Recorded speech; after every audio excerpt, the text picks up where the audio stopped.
Hey everyone! Oh, Stretch. How's it going? Hope you are having a great week thus far. It's actually no, it's Wednesday. So yeah, I hope you're having a great week thus far. Great to have you aboard today. So one of the things that I like to kind of really assert in these lectures that we do is this isn't history, right? This goes on every day. What we talk about has immediate applicability.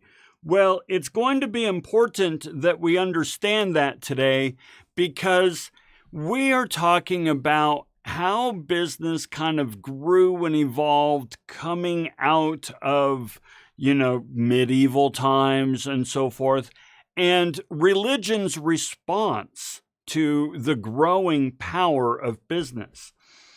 And once again, as I say, it's going to be really tempting to say, oh, this sounds like history, so on and so forth. It's not.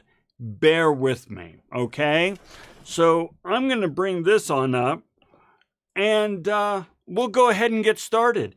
And we're actually going to get started with, I want you to do this. Everything we talk about when it comes to the Vikings, just think Amazon. Just think Amazon. Amazon's a new tech company, or at least new for me. It's been around since you've been around and so forth. But Amazon is like freaking taking over the world. And yeah, I buy a ton from Amazon. And so it could be really tempting to think Amazon really has this incredible, modern, amazing business model. No. It's a business model that's been around since the Vikings, and it works really well, but it's not new. It's not new. So calibrate your brains. And everything we talk about, I want you to think Amazon because we're going to draw some correlations, right? Okay. But first, we're going to have some fun. All right. So here's a question that we're going to play with in the chat. All right.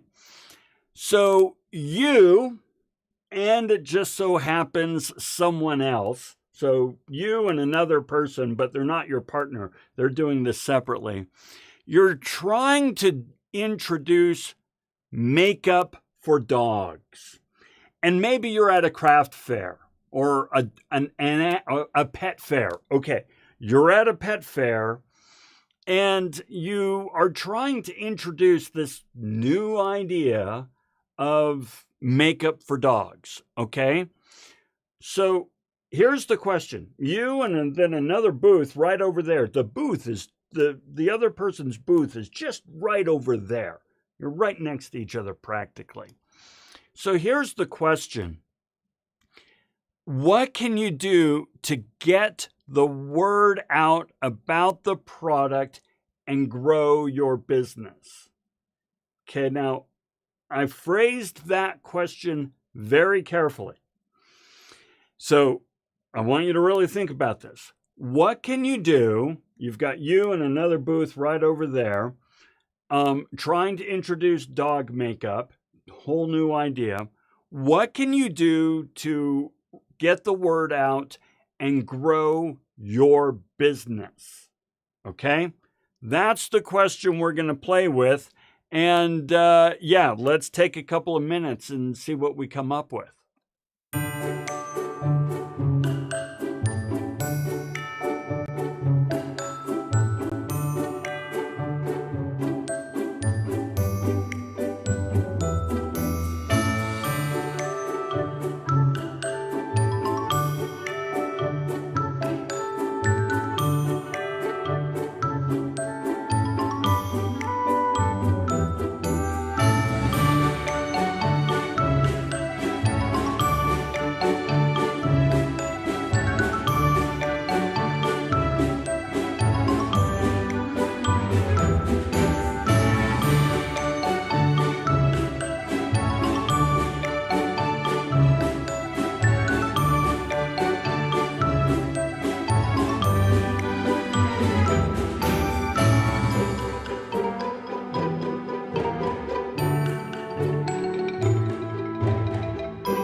Okay, let's see what we've got here. So you're probably still typing in some responses. So while you're typing in your response, let me tell you my response when I was asked this and why I got it wrong. Okay, so it just so happens that I'm stealing an idea, this little example, from a faculty member who we just hired. All right. But at the time, he was not a faculty member. We were interviewing him and he had to do a teaching demo. And he did a teaching demo on this lecture. Now, he didn't do dog makeup. He did taco trucks, food trucks, tacos off in Norway. But here's the idea, hey, you've got, you and then a competitor across the way trying to sell something completely new and a completely new product.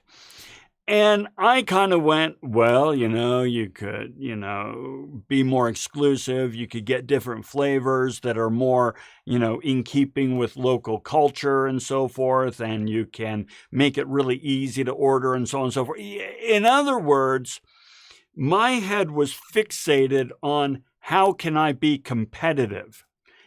It was not thinking along the lines of how can we grow this business? Fact of the matter is, not many people know about dog makeup, let alone care about where they get it from. So the answer that he really encouraged, and here's my button, it's right over here, is this. He was like, you know what? You can do as the Vikings did. And the Vikings did early combinations, syndicates. Okay, let's define syndicate. Now, there's a whole bunch of different meanings and so forth, but let's define syndicate in its most basic form. It is when organizations worked together to conduct some type of business in order to pursue and promote their collective interests. Okay, so now I'm trying to introduce dog makeup. This guy over here is trying to introduce dog makeup, God makeup. That'd be interesting. Our collective interest is we want to create a market for dog makeup. Now, once we create a market, I'll tell you what, you do little dogs, I'll do big dogs, and so on and so forth. But the point is we need to create a market first. And so it would make good sense for us to work together to conduct some type of business in order to pursue and promote our collective interests. Okay? So here's what it says in the reading. In the reading, it says the early combinations. A combination is an organization.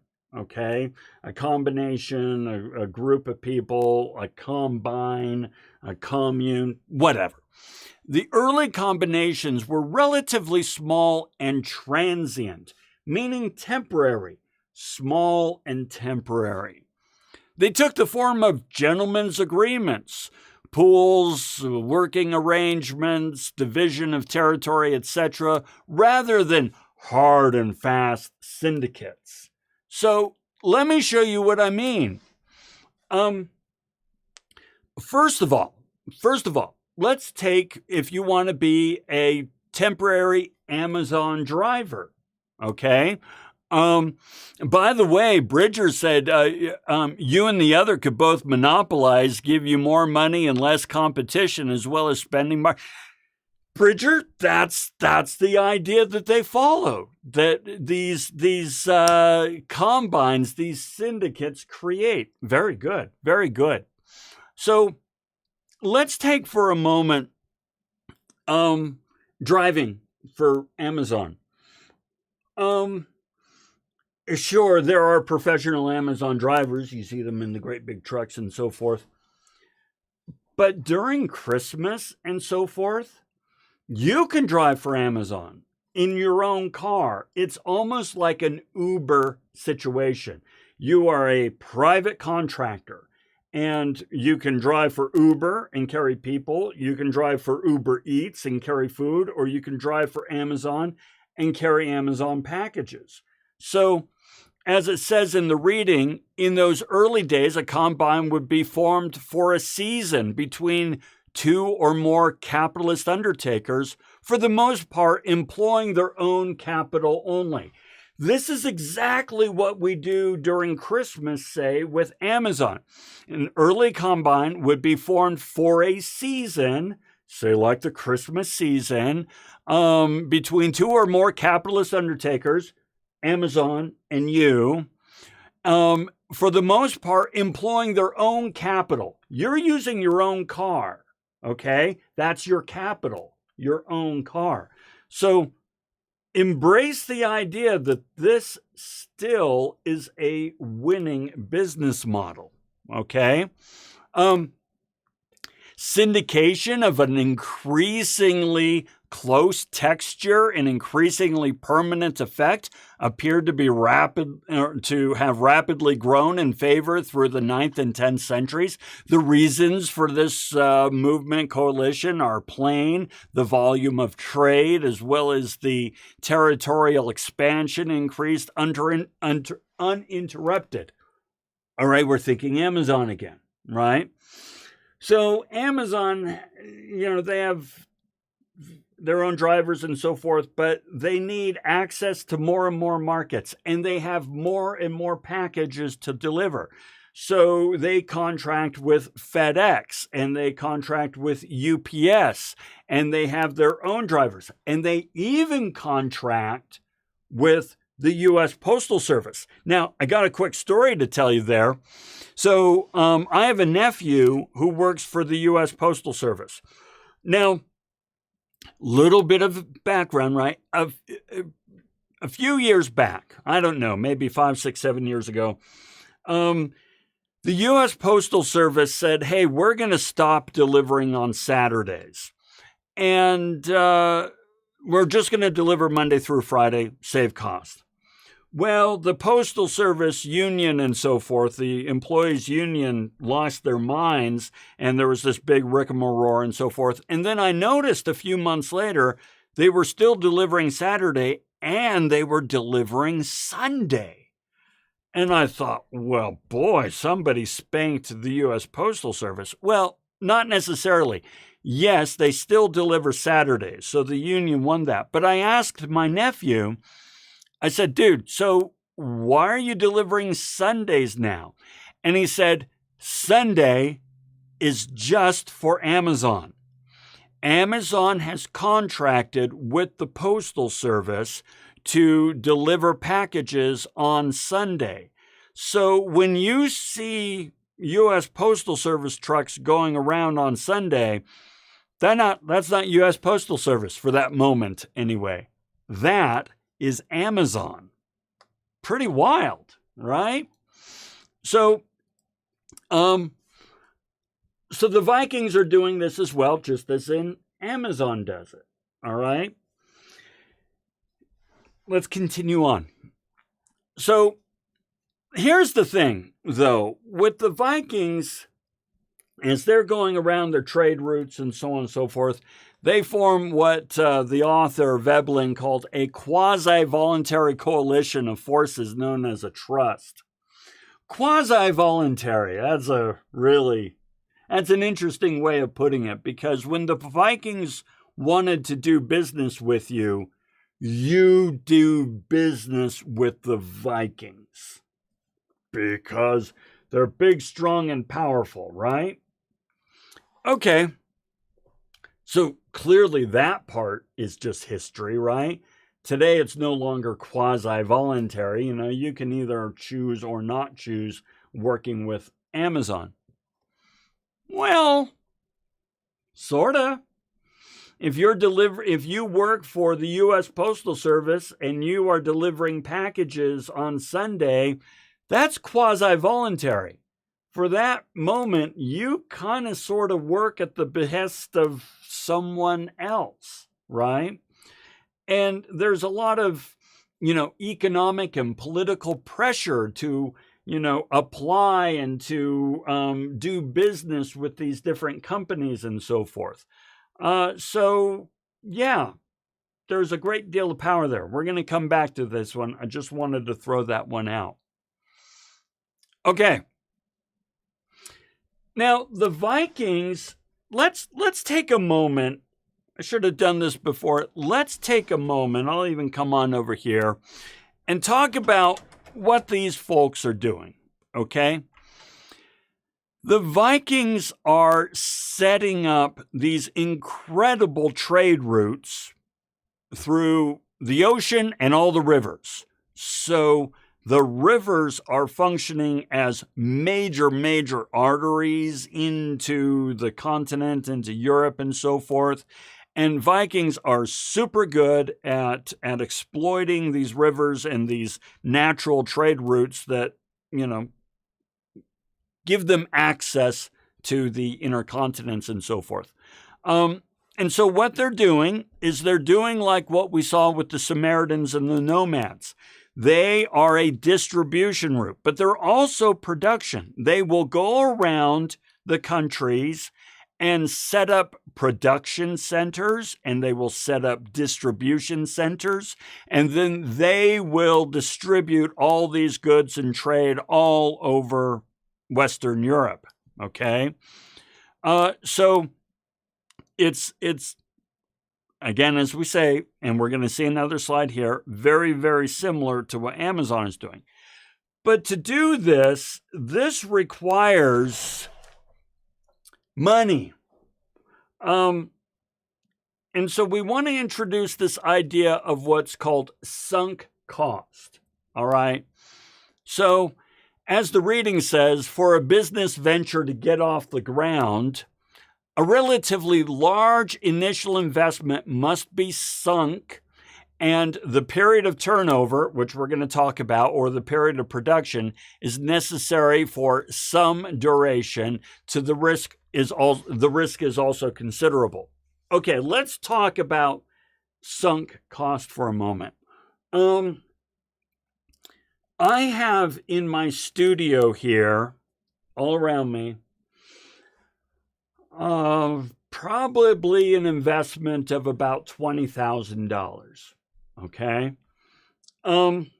Now it's a hobby, so yeah, we spend money on our hobbies, but it's also a business. And so that you know, I make about $900 a year. I make about $900 a year on this business. Okay, now I want to make more one day, but here's the point. I had to sink $20,000 into all of this to start the business. And there's no guarantee that I'm going to be successful. No guarantee at all. And furthermore, if you're not successful, you're not going to get that $20,000 back. Sure, you could sell some of your equipment, you can sell some of the things, but the brickwork I've done and my logo and all the sound, you'll be lucky to get 20% back. So that's why we call it sunk cost. It is sunk. It is gone. You are not getting that money back unless you make a profit and you work your way into earning back what you invested, okay? Nevertheless, this is a risky venture. This has risk, right? Okay, so first we have ourselves sunk cost. But they also talked about a period of turnover or a period of production. So let's talk about this and talk about it in terms of what we do, okay? So sunk cost, right, is, the money that has already been invested. The period of turnover or period of production, the amount of money taken as sales transacted in a calendar year or the frequency with which stock is replaced after being used or sold. Workers are replaced and leaving, property changing hands. All right, words, blah, blah, blah. Let's talk about what that means in practice, okay? So let's say for a moment that we want to start a Christmas tree farm.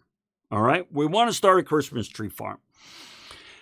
Now, this is going to take an initial investment, right? Right up there, initial investment. We need to buy the land. We need to buy a whole bunch of saplings. We need to buy the equipment. We need to buy the irrigation. None of this is cheap, okay? So we have our initial investment. Okay. We sink that initial investment into this Christmas tree farm venture. If we fail, you're not going to get a lot of it back. You can sell the land. Yeah, okay. The equipment is going to be used. You're not going to sell all your dead saplings. That's for darn sure. You can get some of it back, but you're not going to get it all back. No chance at all. So you sink that investment into this venture. All right. So we've got our land. We've got our saplings all lined up, and we're good to go. Except it takes about 6 years for a sapling to grow into something that you can sell as a Christmas tree. Well, that's our period of production. You're not going to make any money for 6 years.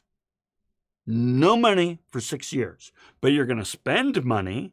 You're going to sink money into this. Furthermore, you certainly don't want to be in a situation where after 6 years, you harvest your entire crop, sell it all, and then you have to start at zero again. So what we have to do is say, well, crud, we are going to plant 1/6 of our land every year so that after 6 years, every year we will have a crop that's ready to go. So this means it's actually going to take a long time for us to, pay off the initial investment, let alone start to make any money, okay?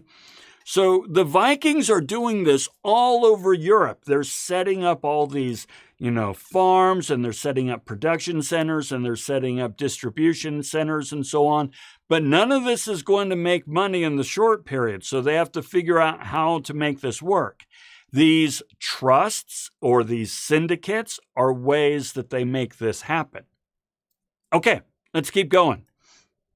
All right, so here's our next opportunity to get some points here. Okay, so we're gonna talk about this. I'll go ahead and get out of the way. This is let me come back for a moment. I'm going to read to you something in the reading. But then I want us to find the analogous thing between Amazon and the Vikings, because my assertion is that what we're about to read can be completely applied to Amazon if you just change certain words, okay? So we want to find the analogous thing, right? So pay attention, and I'm going to call out what we want to write in there into the chat, and we can start getting some points. So, for a business venture to be successful, certain technological prerequisites must be met.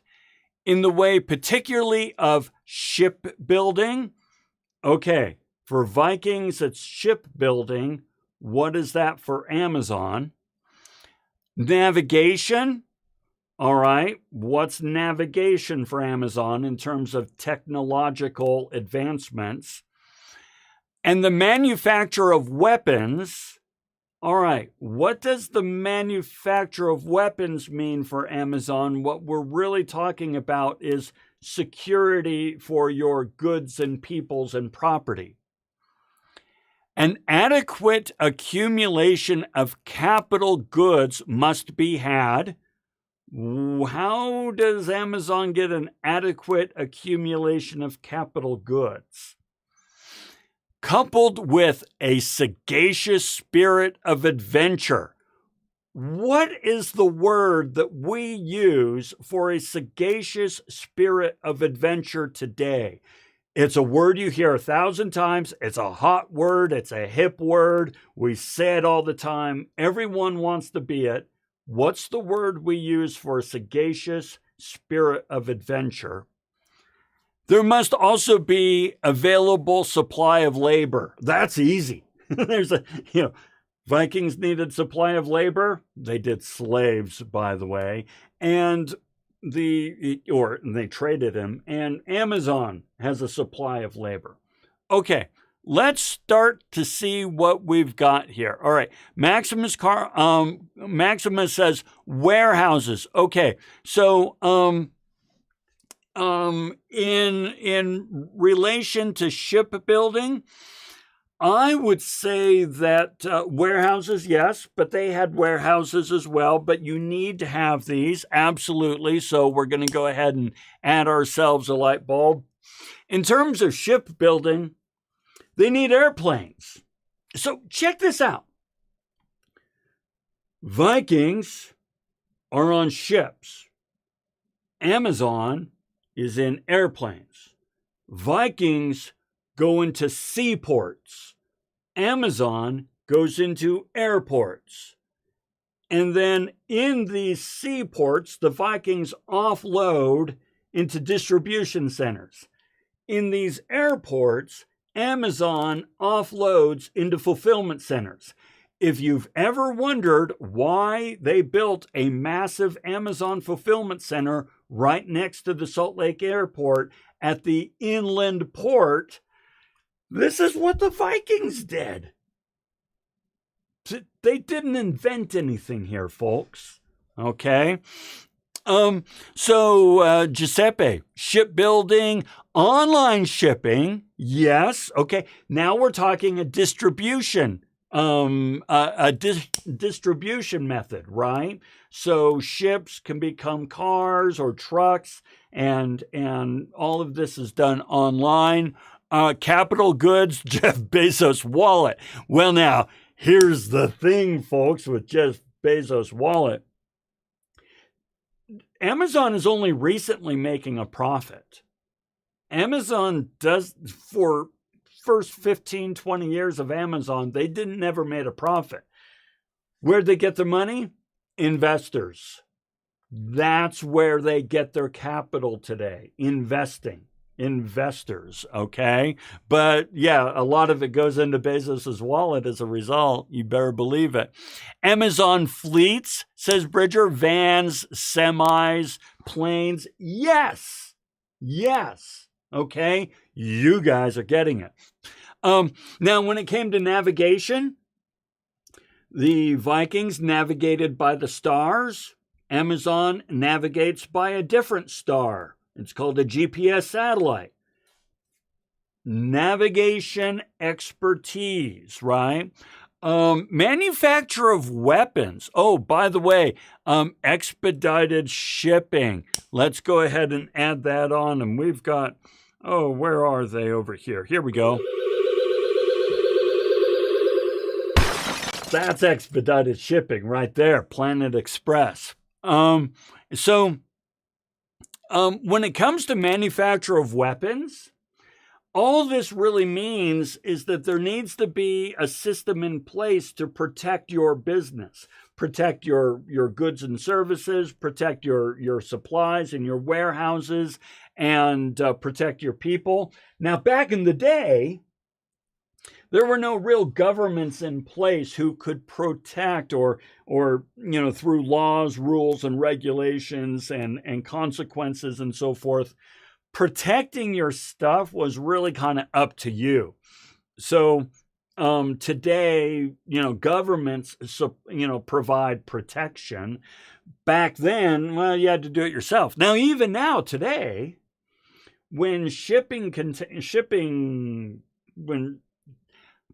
ships full of cargo go off in international waters, they have to protect themselves from pirates. And so they encircle their ship with water hoses and so forth to try to keep pirates off and so forth. It's a really interesting video to watch. So this is the same thing. All right. Vikings had swords. We have pressure hoses. Okay. Let's see. By the way, what do you think is the sagacious spirit of adventure? Sagacious, by the way, means wise and measured, meaning you're not being foolish, you're being measured and considered in taking the actions you take. But what's the word I'm looking for sagacious spirit of adventure? I'll give you a moment. Starts with an E.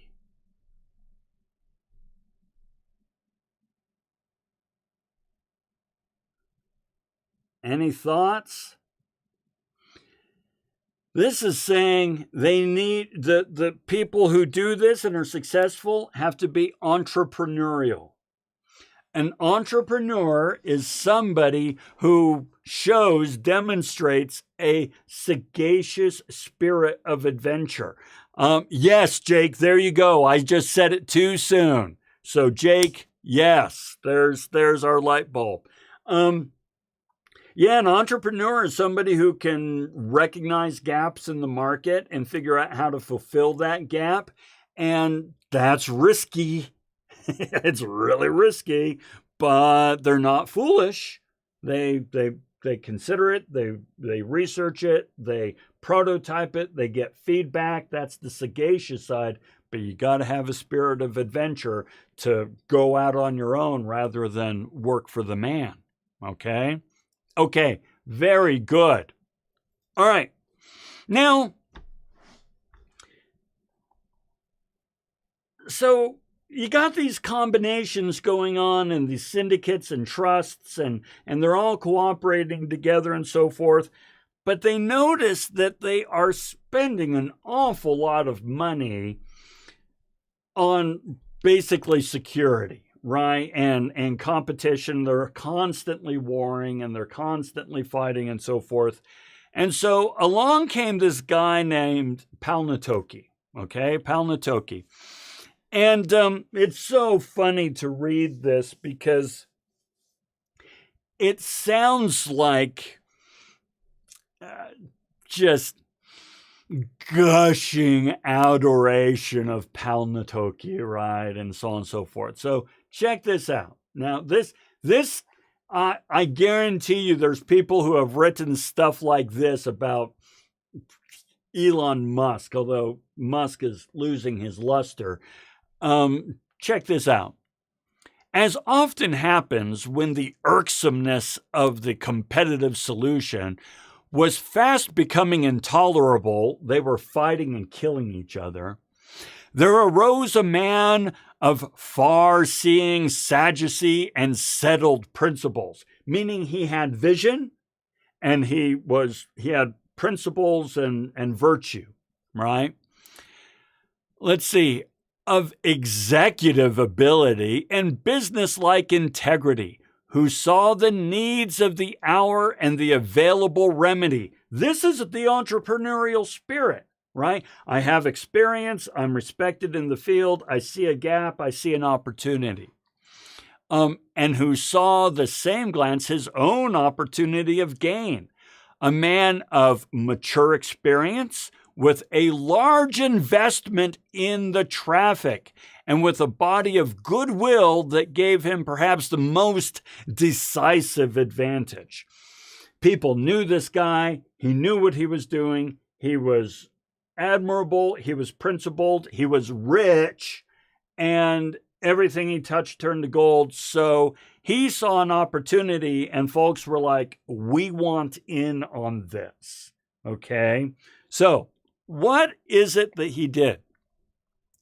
Together with the ships and other equipment of such Vikings as were admitted to the fellowship. So a whole bunch of people, a whole bunch of different groups and companies and so forth. Its intangible assets were its franchise and goodwill of the promoter and the underlying companies. Okay, why are they getting involved in this and creating these franchises? Because they want to be associated with this guy, Palnatoke, and this concern that he's putting together. It's kind of like his name and reputation blesses us, so we want to come together. Let's see. Its bylaws were very strict, both as to the discipline of the personnel and as to the distribution of earnings. By the way, when they say very strict, they mean very strict, as in death, beheadings, cut off your hands, kill your family, so on and so forth. They didn't screw around, okay? But everybody was involved and everybody knew how much they were going to get out of it. All right? Now, this neutral international corporation of piracy rapidly won a great prestige. Okay, now, it's piracy, all right? But don't get all,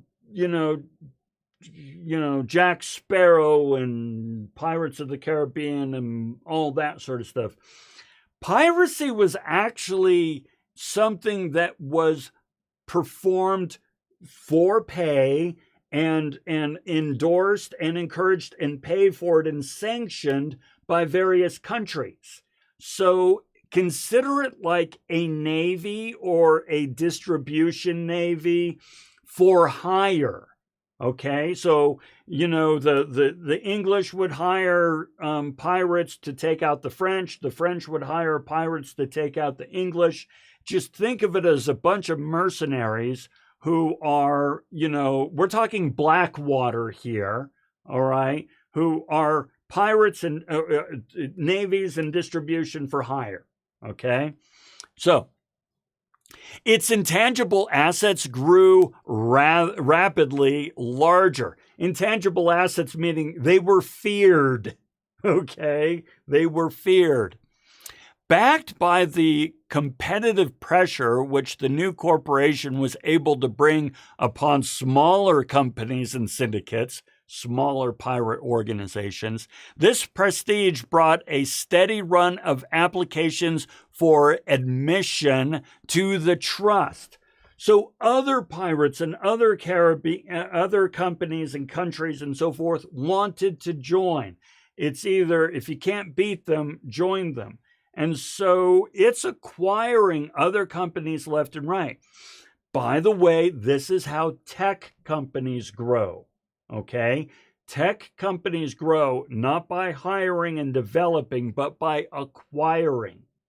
You look at just about any service that Google, ABC, Alphabet, whatever, and Facebook, Meta, and all these tech companies. You look at services that they provide, and the vast majority of those services were acquired, all right? Even Microsoft acquired MS-DOS. All right, so in any case, they're off acquiring like you wouldn't believe. Let's keep going. The trust, moreover, being supreme in its field, the discipline grew lax and okay, I gotta pause. I apologize. The trust is doing great. They're making money hand over fist. Everyone's terrified of them. Everyone wants to join. Palnatoke, everyone loves them. But then eventually new leadership comes in. Sigvaldi. And folks, everything we just saw Palnatoke do is what tech companies do today. And what we're about to see Sigvaldi do is what a lot of lazy leaders do.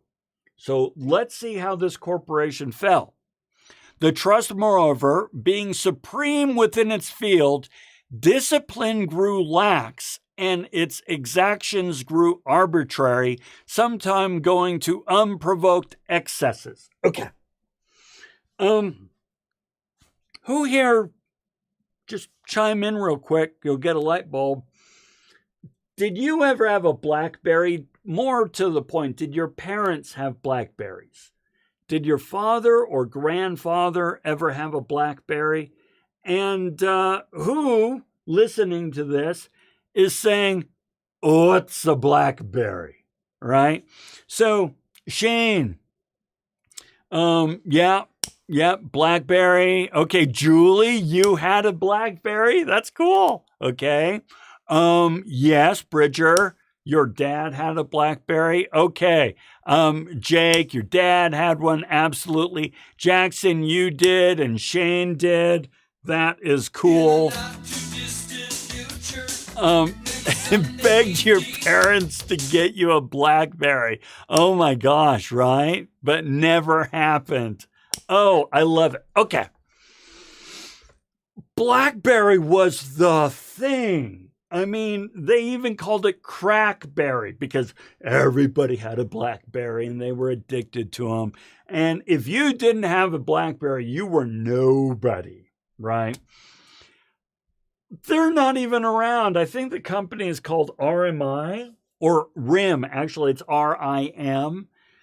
They did not see the iPhone coming. They did not see the new whatever happening, the new revolution, and they got caught with asleep.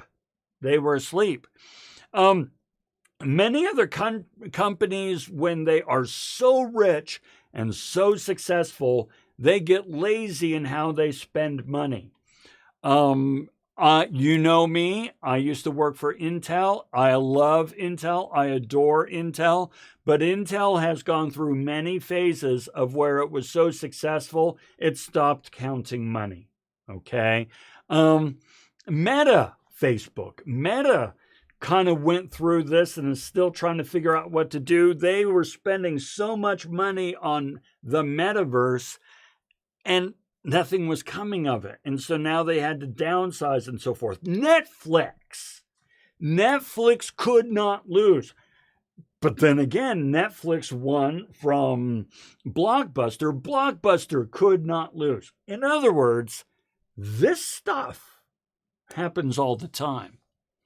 As one might say, too little thought was given to economies of production and the challenge and changes that were pushed beyond what the traffic would bear. If this doesn't say streaming, I don't know what does. So Netflix is going through this, Disney is going through this right now, is they're realizing that just getting followers is not going, subscribers, is not going to get them what they need. And so now they're panicking. These streaming services are panicking and they're laying off left and right. They're canceling shows left and right. They're taking stuff off their servers left and right because they don't want to pay the royalty fees and so forth. They're hurting. Sigvaldi. Okay. All right, let's come back over here. All right. So now this is all happening. Business is big. Business big. Amazon was happening, okay? And religion was getting nervous because religion was used to being the top dog and kind of running the show and telling people how to think and act and where to send their money. And they're noticing that people are getting more interested in business than in religion. So I want to talk about 4 different responses that religion had toward business. These 4 different responses are still happening today. You are doing them. I am doing them. Let's explore them. But we've been sitting around now for 45 minutes. So it is time for a quick stretch break. And today's stretch break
All righty.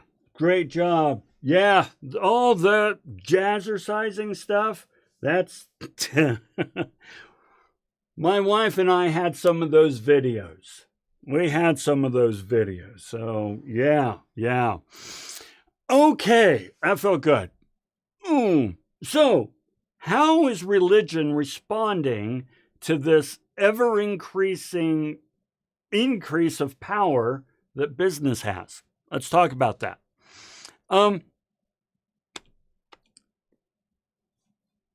First of all, why is religion concerned about business in the first place? Well, as it says here, and this is from the reading, for it was of the essence of trade to drag into a position of solitary prominence and the acquisitive appetites toward those appetites. What? Greed. They're just concerned that people are going to be more concerned about building up treasures on earth than treasures in heaven. And as I said before, separating the spiritual side of religion from the organization side of religion was very used to calling the shots. They were the nexus of power. They pretty much ran the entire show. And they did it through a variety of methods and so forth. But one of them was, hey, you need to pay attention to us if you want to go to heaven. And so now people are like, well, I don't really need to worry about those so much because I'm rich. I mean, check this out. What do I care? So religion had to kind of respond to this. Now, there are 4 ways. One of them was called the ascetic response. Now, by the way, I want you to think about ways that these apply to you. I will show you real life examples. But then at the end of this, I want you to go ahead and pump your answers into the chat here and see how you have practiced these. Now, the ascetic response said religion was something that we must, business was something we need to overcome, to escape from, right? Something that was unrighteous and we should not engage in it at all. Now, I have here a picture of the Amish. It's not fair to call the Amish ascetic toward business. They actually are great at business. What they're ascetic toward is technology that replaces human labor. So, you figure, oh, why do they live these, 19th century lifestyles and so forth? Because labor is noble. And if you start to have machinery and so forth that replaces labor, then they're not very hip on it. So they eschew it. They have nothing to do with it. Well, now here's some modern day examples of the ascetic lifestyle or the ascetic attitude toward business. Hey, was anybody here homeschooled? Homeschooling is an ascetic response to the schooling system. This is where a parent says, I don't agree with with the school system. I don't think the school system works. I don't think the school system upholds my values. We are not going to have anything to do with the public school system, public or private. I'm going to homeschool my kids. That's an ascetic response. Do you refuse to shop at, say, Walmart because of their business practices? That's an ascetic response toward a particular company. Same can be for Amazon or anyone else. I'm no longer on Twitter because I don't like how that company, more to the point, the people of the company was being managed. So I got off of Twitter. That's an ascetic response because I believe work should be awesome and not, beaten daily. Do you allow the internet in your home? Now, today the answer is yes, but not too long ago, there was a lot of sort of, gee, should the internet be in your home? And if the internet is in your home, it should be at a computer that's in the living room where everyone can see it and so forth. When this first started, it was a real concern. Do you refuse to use products that use animal testing? So if you don't use makeup or soap or shampoo or anything that is developed from animal testing, that is an ascetic response toward the practice of animal testing. Okay? So we do this too today. All right. Next one is indifferent. The indifferent response is saying, hey, you know what? There's religion and there's business. Those are two different things. I can be good and true and faithful to my religion, and I can be good and true and faithful to my business, and it doesn't mix, right? There's no problem. So, for example, this guy right here. This is Marriott. What was his first name? I don't have his name there.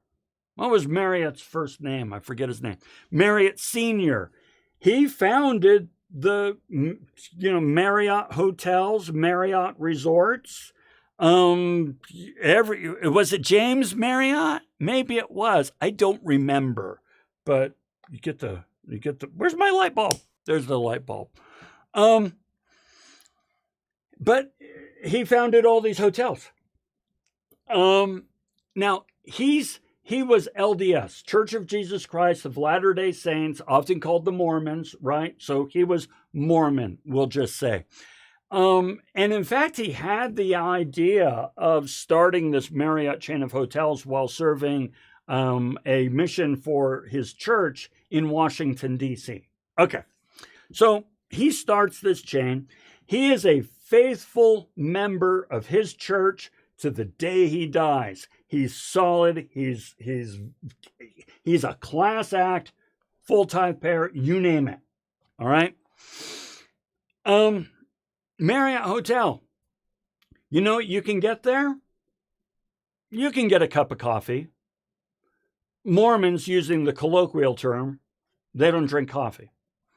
You can get a drink, alcohol. Mormons don't drink. I don't know for sure, but I am willing to bet dollars to donuts that you can order a porno on the TV in your room. I don't know for sure. So now, how is it that a faithful member of the church that doesn't drink and doesn't smoke and doesn't drink coffee and, nothing to do with pornography and so forth is fine with offering these things to his customers? Because of the indifferent response. These are two different things. Now, before you and I start to get high and mighty and go, oh, harumph, harumph, where do we do this? Well, do you eschew, meaning you have nothing to do with violence, you do not believe in violence, you do not believe that violence is the way to get things done, and yet, do you play video games? There are plenty of people out there who say that video games breed violence. And so, they're like, oh, this is awful. But you're like, no, I can play, Call of Duty and all this. I can play this stuff all day long, and that doesn't mean I'm a violent person.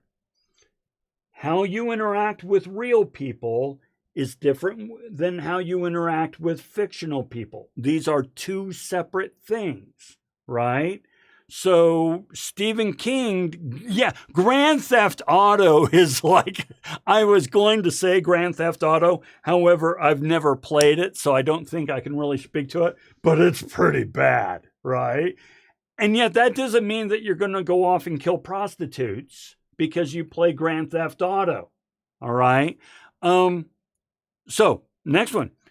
Do you espouse environmental issues but still add to the carbon footprint? Meaning you drive, you eat foods that are out of season, you eat meat and so forth. So you can say, listen, I can still believe in making good environmental decisions and to care for the environment, while at the same time eating a hamburger. These are two separate things, right?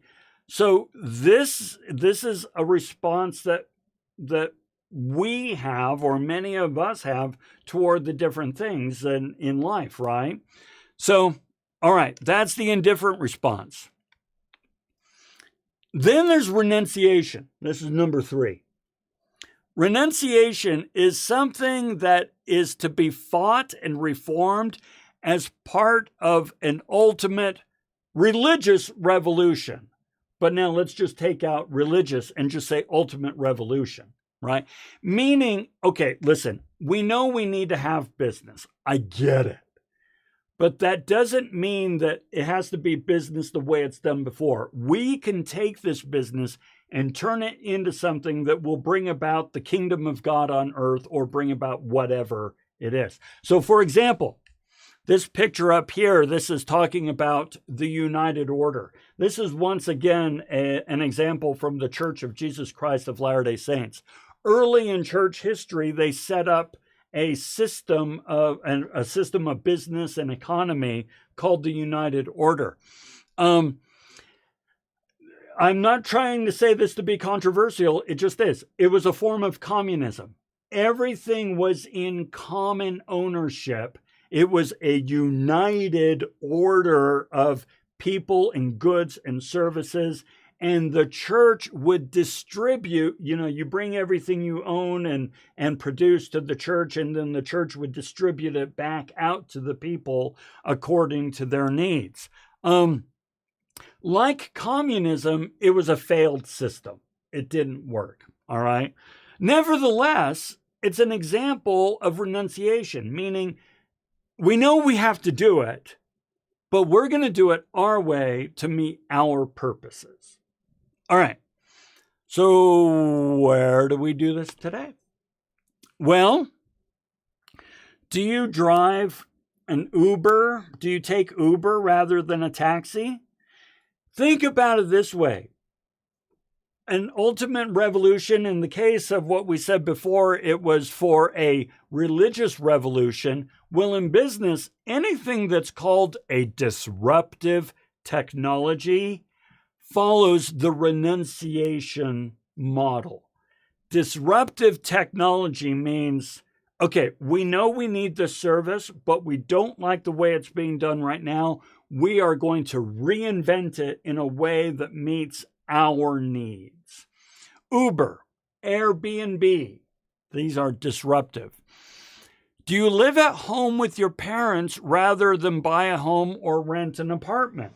Okay, in the past, you young people need to go out there and buy a home and add to the economy and so on and so forth. And it's like, you know what? Homes are expensive and apartments are expensive. I can actually help my future more effectively by living at home while I'm in school rather than try to push things too fast. And so our society is going through a change. We're having 2 generations, sometimes 3 generations living under one roof is totally normal. Now, it's normal in just about every country in the world except America, but the U.S. is catching up to that, okay? Jackson, Uber Eats, yes, right? Great example.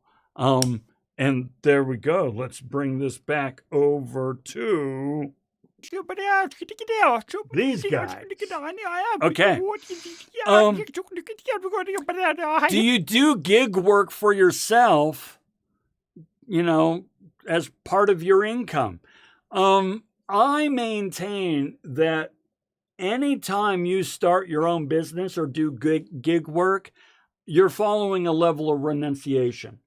It's saying, yeah, I know I need money. I get it. I need money. But that doesn't mean I have to work for the man.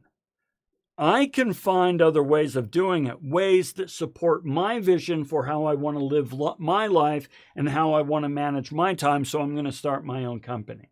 That's a form of renunciation. Okay, the last one is the quiet approach. The quiet approach is when you say, okay, I need to tolerate it, and where possible, amend it. A necessary ingredient to bringing about the kingdom of God, but one that cannot be allowed to run amok. So the example I'm using here are liquor stores here in the state of Utah. You need liquor. I'm sorry, you need liquor. You need it. You need it for the people, freedom. You need it for the tourists. You cannot control what people eat, drink, so on and so forth. Yeah, but you don't want it to run amok. You don't want it to get out of hand. Therefore, in Utah, every liquor store is owned by the state. So the state can regulate liquor sales. So this is the state's way of saying, we get that we need it. We're not saying we don't, but we're going to regulate it pretty significantly. Well, when you were growing up, did your family ever regulate TV time or gaming time?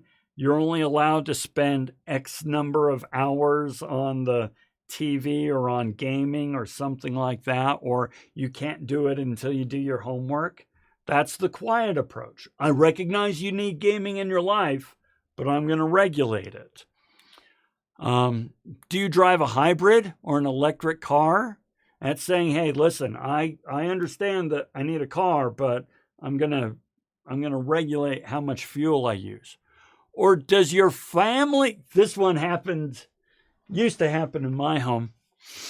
Does your family hide the chocolate and cookies to be brought out only at certain times? My mother-in-law used to bring out chocolate on Sundays, but then after the Sunday chocolate fest, she would put the chocolate, she didn't hide it, but she took it out of the kitchen and into another room and into a drawer, right? So out of sight, out of mind, but then she'd bring it out every Sunday.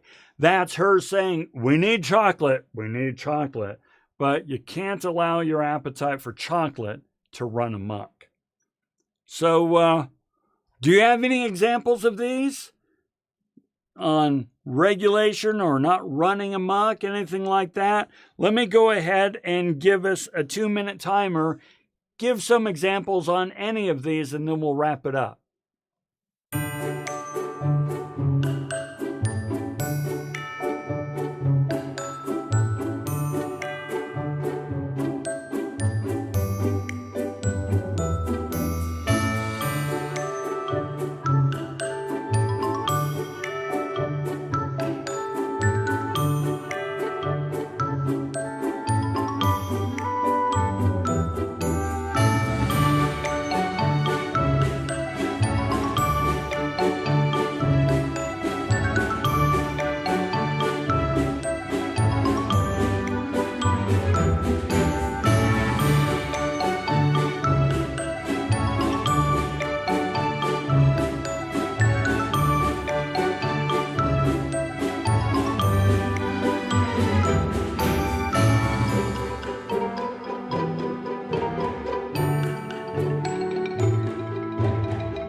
Okay, we've got some good ones here.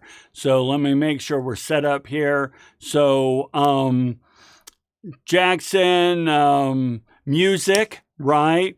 Giuseppe, try to regulate my time on social media. That's a good call. That's a good call. It's the way that we regulate with the FDA and the Department of Transportation. Yes. Jackson, not spending too much time with friends and being away from family.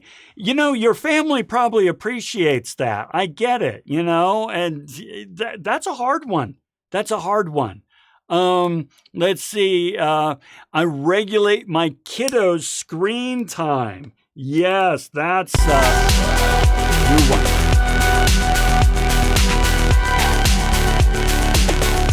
Great movie. Let's see. Screen time. Yes. Regulate when you go to bed. Yes. Try to regulate time spent on YouTube. That's a hard one for me. I like YouTube. Your own alcohol consumption. Absolutely. Glass of wine on Sunday, not during the week. I like it. I like it. Very, very good examples. Okay. Calorie intake. Yes. And you know what? We'll just go ahead and do this.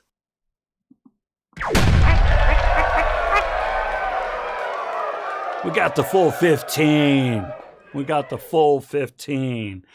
All right. So you know what, folks? Let's come back on over here. That's it. You did it. Fantastic. And we got 11 minutes to spare, so we're good.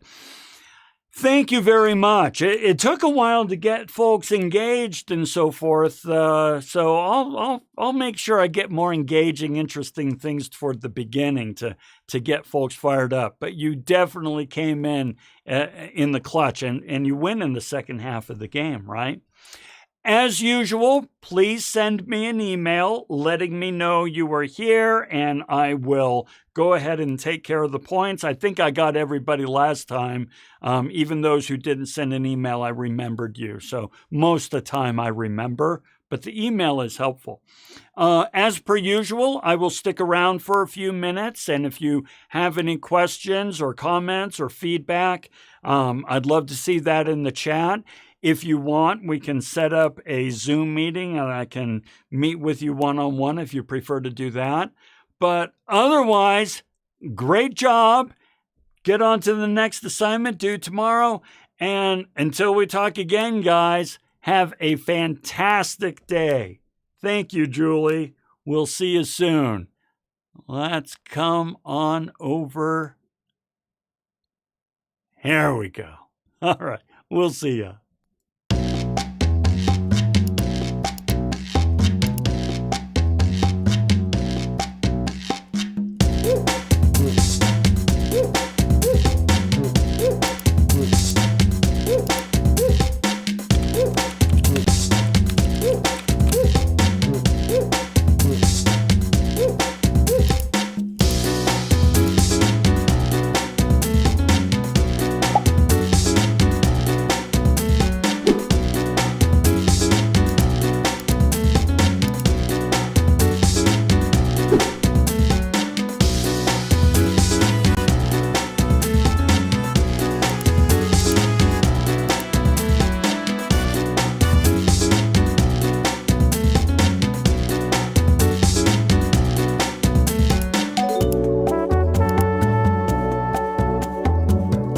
Would you like to know more?